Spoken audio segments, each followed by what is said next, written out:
Dear Papa Dudut, sa lahat po ng mga nakatutok ngayon, huwag kalimutan na mag-like, mag-share, at mag-subscribe. Bago ko simulan ang aking kwento, ay hayaan niyo muna ako na batiin kayo ng isang mapagpalang gabi. Itago niyo na lamang po ako sa pangalang June. Ako ay isang bading, pero hindi ako crossdresser. I don't think so, dahil nababagay sa akin ang manamit ng pambabae dahil sa aking itsura at kulay. Pang-anim ako sa magkakapatid. Oo, hindi ako laki sa syudad dahil tubong probinsya ako na may pangarap para sa pamilya. Kaya sa murang edad ay nakipagsapalaran na ako sa Maynila. Una ko pong pinasok noon ang pagiging boy o lalaking kasambahay. Grabe, nabana talaga ng husto ang mga butot muscles ko dahil pag lalaki ang kasambahay, mas mabibigat ang trabaho na ibibigay sa iyo. Pero sa awa naman ng Diyos ay nakaya ko naman ang trabahong yon.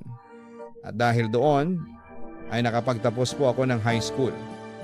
Pagkatapos maging kasambahay ay sinubukan ko namang maging tindero ng shawarma sa loob ng isang mall sa Taripa Market sa Quezon City. At tumagal ako sa trabaho ng halos 6 na buwan. Hindi nagtagal ay nag-decide akong magtrabaho bilang messenger staff ng eskwelahang pinapasukan ko noong college. At malaki ang naitulong noon sa akin dahil bukod sa maayos naman ang pasweldo ay part scholar din ako. Ibig sabihin, kalahati lang ng tuition fee ang binabayaran ko per semester. Samantala, masaya naman ang naging college life ko. Kahit na puro aral at trabaho lamang ako, Papa Dudut, paminsan-minsan ay nagkakaroon din ako ng leisure o nakakapaglakwatsa din ako at sumasama sa mga parties. Pero syempre, binabalanse ko talaga ang aking oras at mas priority ko ang trabaho at pag-aaral. Noong college din ako, ay marami akong naging crush na boys.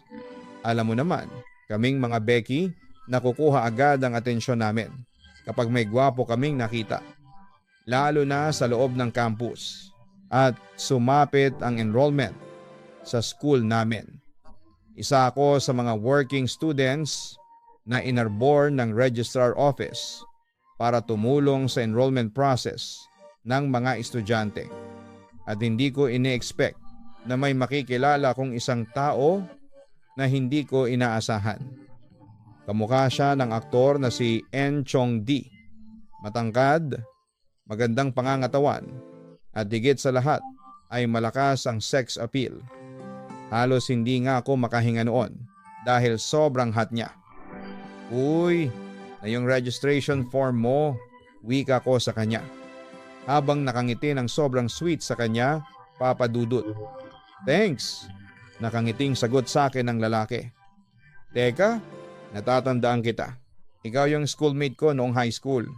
Bigla niyang sinabi sa akin. Doon ko lamang siya namukhaan. Oo, natatandaan din kita, sabi ko sa lalaki. Hindi pa kasi siya ganon ka-hot noong high school kami.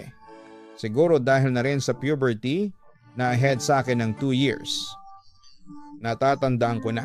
Nasa 3rd year section nara ako. Ako naman, 1st year na section chrysanthemum. Magkatapat nga lang yung room natin kahit magkabilang building. Inform niya sa akin. Ang lakas pala ng memory mo. Natatandaan mo pa pala ako. Tila nag-blush ako ng mga sandaling iyon. Are you okay? Namumutla ka at pinagpapawisan. Concern na wika ng lalaki sa akin. Ayos lang ako. Huwag kang mag-alala. Sagot ko naman sa kanya. Ano nga ulit? Ang name mo? Hindi ako nakasagot noon sa tanong niya dahil sa sobrang kaba ko. Itong kapwa working student na si Ella ay papansin at siya ang sumagot sa tanong ng lalaki sa akin. June ang name niyan. Natawa naman ang lalaki. Pero agad ding nagpaalam dahil may mga nakapila pa sa likod niya. Nalungkot naman ako noon dahil hindi ko nalaman ang name niya. Hindi ko man lang tiningnan ang enrollment registration form niya, kaya sobra akong nanghinayang. Pero syempre, confident naman ako na magkikita pa rin kami dahil iisang eskwelahan lamang ang pinapasukan namin hanggang sa isang araw ay muli kaming pinagtagpo ng tadhana. Uy, nagkita ulit tayo. Bati sa akin ng lalaking crush na crush ko. Napangiti naman ako sa sobrang tuwa. Papa Dudut, ikaw pala, anong ginagawa mo rito? Tanong ko naman sa kanya. Nandirito ako para mag-audition sa theater organization ng university natin. Sagot niya sa akin. Audition? Ikaw rin ba? Tanong pa niya. Hindi, member na ako ng Theater or Go since last year. Sagot ko naman sa lalaki. 9 AAA, magsisimula ang auditions. Good luck sa'yo. Sabi ko pa sa kanya. Pampalakas ng kanyang loob. So, how's your day, June? Natawa naman ako sa sinabi niya. Hindi June ang pangalan ko. Alam ko naman yun. So ano ba talaga ang pangalan mo? Masaya niyang tanong sa akin. June na lang ang itawag mo sa akin. Sagot ko naman sa kanya. Ako naman si Ben. Nice to meet you, June. Nice to meet you too. Tila nagpakyut kong sagot sa kanya. Pero hindi masyadong halata ang reaksyon ko. Dahil sa lighting ng theater auditorium na medyo madilim. Kung alam lang niya kung gaano ako kiligin ng mga sandaling yon. Alam mo, nagpapasalamat ako at nakakita ako ng dati kong schoolmate dito. Medyo na culture shock pa rin kasi ako eh. Siyempre freshman pa lang ako. May high school hangover pa ako. Curious lang ako, since college junior ka na, para sa'yo, anong mas masaya? High school life o college life? Usisa niya sa akin. Siyempre, walang tatalo sa high school life. Masayang sagot ko sa kanya. Sumang-ayon naman sa akin si Ben. Totoo ba? Ang saya-saya ng high school. Solid ang barkadahan, kulitan, tawanan, kwentuhan. Ako nga rin. Namimiss ko rin yung mga kaibigan ko noong high school. Yung mga gimmick namin dati. At yung mga pasulyap-sulyap at pagpapakyut namin sa mga gwapong boys na nakikita namin. Kwento ko sa kanya. Nang ilang memories ko noong high school, maya aminin ako sa'yo. Maya-maya. Sabi ko kay Ben. Ano yon? Curious niyang tanong. Alam mo ba? Isa ka sa mga crush na mga Becky sa school natin. Kwento ko sa kanya. Natawa naman si Ben sa sinabi ko. Talaga? You mean kasama ka doon? Panunubok niya sa akin. Ha? Ako? Hindi Bigla akong nadali. Nakakahiya naman kasi kung aaminin ko sa kanya kaagad. Pero booking na rin dahil sa reaksyon ko pa lamang. Hindi daw? Di hindi. Hindi ako maniwala. Tila pangaasar pa sa akin ni Ben. Natawa na lang din ako. Pagkatapos noon ay nagpalitan kami ng cellphone numbers at Facebook profiles. Uy, walang isnabang ha kapag nag-message. At nag-friend request ako sa iyo. Wika pa sa akin ni Ben. Papa Dudut. Pagkatapos magpalitan ng cellphone number ay walang araw na hindi ko siya nakaka-text o nakakausap habang tumatagal. Ay lalong lumalalim ang pagtitinginan namin, Papa Dudut. Hindi ko maintindihan kung in love na ba ako sa kanya. O ewan, nakukwento ko na siya sa mga friends ko. At ang wika nila ay magkahawig nga kami. Kumbaga, ako ang pinaputing version daw niya. Nagdaan ang mga araw at halos sabay na kaming nanananghalian. Dinadalhan ng almusal sa tuwing papasok ako. Ganon ang setup palagi ang nakikita sa amin. ng mga classmates niya at ng ibang professors namin na binibigyan na nila ng kahulugan. Bakit? Magkaibigan lamang kami. Yon ang paliwanag ko sa mga nagtatanong sa akin, lalo kong naging inspirasyon sa pag-aaral na naging close na kami ni Ben hanggang sa sumapit ang buwan ng Agosto. In-invite ako ni Ben na pumunta sa kanyang bahay. Hindi naman ako nagdalawang isip noon at agad akong pumunta sa kanila. Natuwa naman ako dahil mainit ang pagtanggap ng mama niya sa akin. Katunayan, inaya pa niya akong kumain sa kanila ng hapunan, kung saan ay nagpaunlak naman ako. June, salamat nga pala sa mga tulong mo kay Ben ha. Buti na lang pala at may ka-schoolmate si Ben noong high school sa pinapasukan niya ngayon. Natutuwang wika ng mama niya sa akin. Sumbong mo lang sa akin kung may mga gagawing kalokohan ang anak ko ha, dagdag pa niya. Natawa lamang ako noon habang si Ben naman ay agad na tumanggi. Mama naman, wala po akong gagawing kalokohan. Masasapak po ako ni June kung ginawa ko yon. Salamat talaga at nandoon palagi si June. Wika pa niya sa akin. Siyempre, nag-blush ako. Ramdam na ramdam ko ang espesyal na trato sa akin ni Ben. Ayaw kong mag-assume, pero sa mga pinapakita niyang kilo sa akin ay mukhang talagang may something siya para sa akin. Nga pala, anong sadya mo dito? Buti at pumunta ka pa dito kahit na malakas ang ulan sa labas. Wika pa ng mama ni Ben. In-invite po kasi ako ng anak ninyo at saka iisip ko na rin po kayo na magkakaroon po kasi ng activity ang organization namin na gaganapin sa Maynila para sa Teacher's Day sa susunod na linggo. Ipagpapaalam ko lang po sana si Ben sa inyo para makasama sa amin. Maari po ba? Ganun ba? Anong araw ba kayo aalis? Tanong ng mama ni Ben sa akin. 8 ng umaga po tita. Magalang kong tugon. Nako, may pagsamba kami. Niyang araw na yon, inform niya sa akin. Ganun po ba? Kahit hintayin ko na lang po si Ben sa terminal. Pagkatapos ng pagsamba ninyo, sabi ko na lamang sa kanyang ina. Mapayagan niyo na po ako. Please! Pakiusap ni Ben sa kanyang mama. Okay, papayagan na kita Ben, aniya sa anak niya. Pagkatapos ay muling bumaling ang matanda sa akin. June, ibibitin ko na ang anak ko sa iyo ha. Huwag mo siyang pababayaan doon. Tumango naman ako bilang tugon. Opo tita, makakaasa po kayo. Yun ang binitawan kong pangako sa ina ni Ben. Pagkatapos noon ay ilang minuto pa akong nagstay sa kanilang bahay hanggang sa tumila na ang ulan. Pagkatapos noon ay magalang akong nagpaalam at nagpasalamat sa mama ni Ben at ang kaibigan ko naman ang nagboluntaryo na maghatid sa akin sa labas. Dito na lang ako ihatid ha. Salamat sa dinner at sa mainit na pagtanggap mo sa akin sa inyong bahay, sabi ko kay Ben. Habang nasa labas kami ng gate. Wala yon. Salamat din. Lagi ka kasing nandyan para sa akin.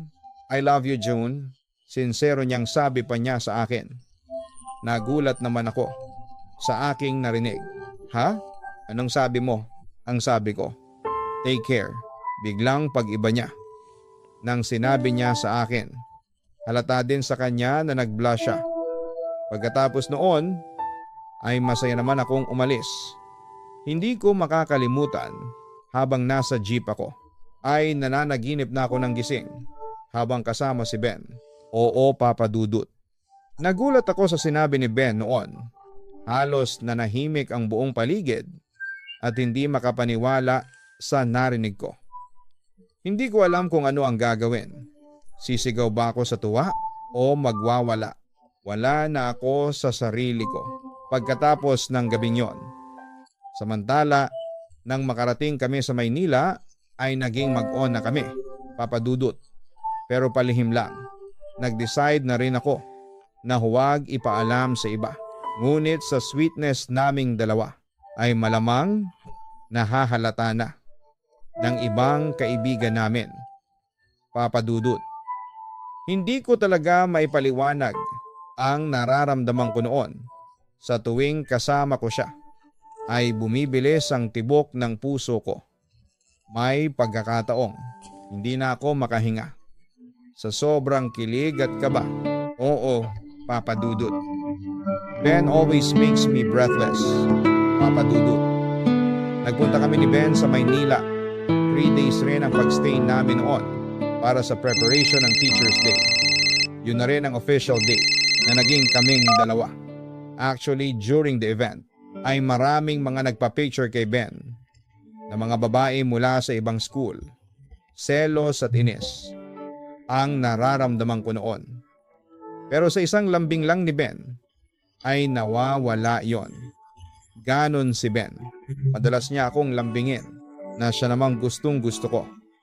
Samantala, dumating ang araw ng aming acquaintance party. Sinundo pa mismo ako ni Ben sa aming bahay. Siyempre para naman hindi nakakahiya, nagpagwapo ako. Oo, nagsuot pa rin ako ng tuxedo kahit na Becky ako. Natuwa pa nga ako nang purihin ako ni Ben. Nagwapo raw ako at bagay sa akin ang suot ko. Nang makarating naman kami sa venue ng party ay agad akong binati ng mga kaibigan ko. Biniro pa nila ako. Nang swerte ko raw dahil may escort akong pogi. Ako naman syempre very proud dahil ang isang lalaking kasing gwapo ni Ben ang kasama ko ng gabing yon. June, what if kung gawin mo akong boyfriend? Papasa ba ako sa taste mo? Tanong niya sa akin. Syempre, nagulat naman ako sa aking narinig at hindi makapaniwala na nagbobolontaryo siyang maging boyfriend ko. Seryoso ka sa mga sinabi mo? O baka naman nagbibiro ka lang sa akin? Oo naman, sigurado ako sa lahat ng mga sinasabi ko sa iyo. Mahal mo ba talaga ako? Tanong ko ulit sa kanya. Gusto ko kasing makasigurado. Bakit? Hindi ka ba naniniwala? Panunubok niya sa akin. Hindi kasi ako makapaniwala. Alam mo yon? First time kasi. Nangyari to sa buhay ko. Pag-amin ko naman sa kanya. Mahal kita, June. Yun nga lang. Kailangan talaga nating itago ang relasyon natin. Dahil alam mo na, maraming mapanghusga sa paligid. Ang sabi pa ni Ben sa akin. Sige Ben, gawin nating official ito ha. Pumapayag na ako. Maging boyfriend ka. Basta promise mo sa akin na mamahalin mo ako ng tapat. Huwag kang mag-alala dahil makakaasa ka naman sa akin na magiging faithful ako sa iyo. Yun naman ang pangako ko sa kanya. Pagkatapos noon ay nagkaroon ng sweet dance. Inaya ako ni Ben na magsayaw. At dahil sa marami naman ang sumasayaw ay pumayag ako at nagtungo kami sa dance floor. Sweet, romantic song ang pinatugtog. So expected na sweet din ang dance. Sa puntong iyon ay sumayaw kami. Pero nasa gilid lamang kami para hindi kami mapansin ng ibang mga estudyante. Pero kahit na ganoon ay naging masaya. At nakakakilig ang mga sandaling yon sa aming dalawa, Papa Dudut. Sobrang nagulat ako sa ginawa ni Ben ng mga oras na yon. Grabe, ako yata ang kauna-unahang bading na naisayaw ng gwapong lalaki sa harapan ng maraming estudyante. Panay ang kwento ng mga kaibigan ko noon sa amin. Hindi ko na nasagot ang mga tanong nila dahil sa sobrang saya ng gabing yon.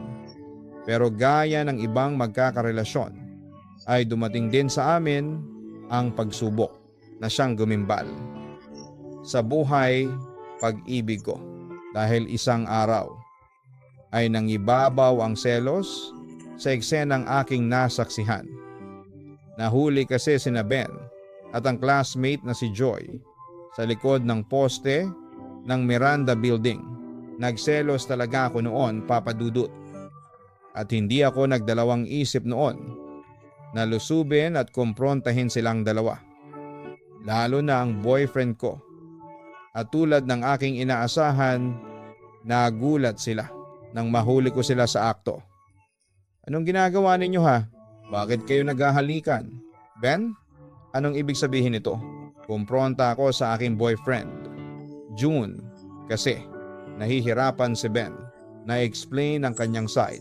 I'm sorry June, sa puntong iyon ay bumuhos na ang aking emosyon. Ben naman, nalingat lang ako ng sandali.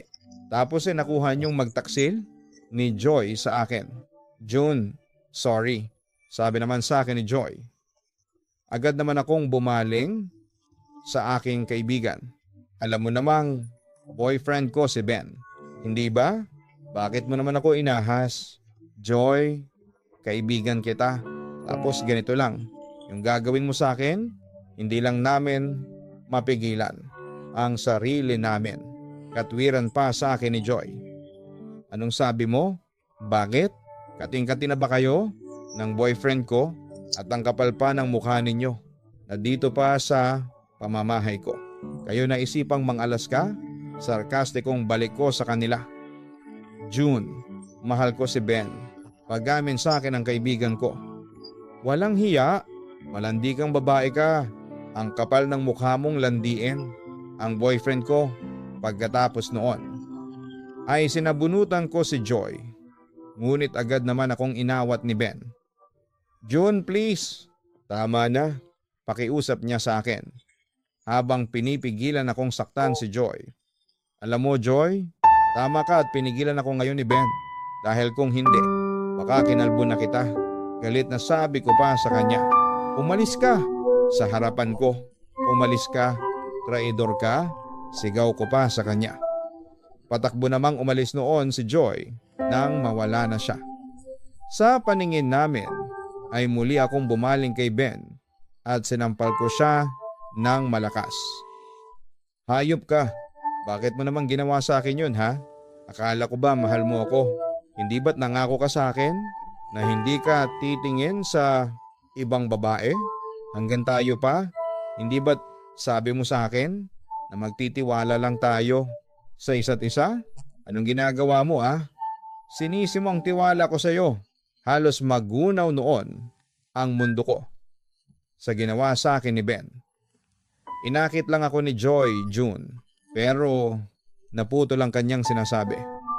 Nang ako na mismo ang mag-interrupt sa kanya. Kailan niyo pa ako niloloko ha? Ano? Umamin ka, kumpronta ko sa kanya. Hindi kita niloloko. Ngayon ko lang nagawa yon. Inakit lang niya talaga ako. Tanggi sa akin ni Ben. Hindi kita mapapatawad sa ginawa mo sa akin. Ang sama mo talaga. Pagkatapos noon ay patakbo na akong lumayo sa kanya. Sinubukan pa akong habulin ni Ben pero hindi siya nagtagumpay. Samantala, pagdating ko naman sa bahay ay wala akong ginawa noon kundi ang umiyak sa loob ng aking kwarto. Pagkatapos, kinagabihan, ay tumakas ako sa bahay at nagtungo ako sa bar kasama ang ilang kaibigan ko. Doon ay nagpakalasing ako, Papa Dudut. Isang memorya ng heartbreak ko na hindi ko makakalimutan. Halos isang buwan din akong devastated sa nangyari.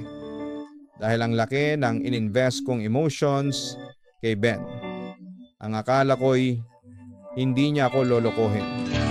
Pero nagkamali pala ako. Kaya kahit na nagpaliwanag pa si Ben, ay sinarado ko na ang puso ko. Gusto ko lang humingi ng sorry sa iyo, sabi sa akin ni Ben, nang dalawin niya ako noon sa aking bahay. Alam kong intensyon pa niya ang makipagbalikan sa akin, pero sinarado ko na ang puso ko. Madali kasi akong ma-disappoint sa isang tao, Papa Dudut. Kapag niloko mo ako, scratch ka na sa akin forever. No second chances. Tama na. Manhid na ako. Sa sorry mo, ilang beses ka na nag-sorry sa akin. Pero ano, patuloy mo lang akong niloloko. Pinagmukha mo akong tanga. Umasa ako na ako lang ang mahal mo. Pero ano, sabi ko sa kanya. Nanatili lamang na walang kibo noon si Ben.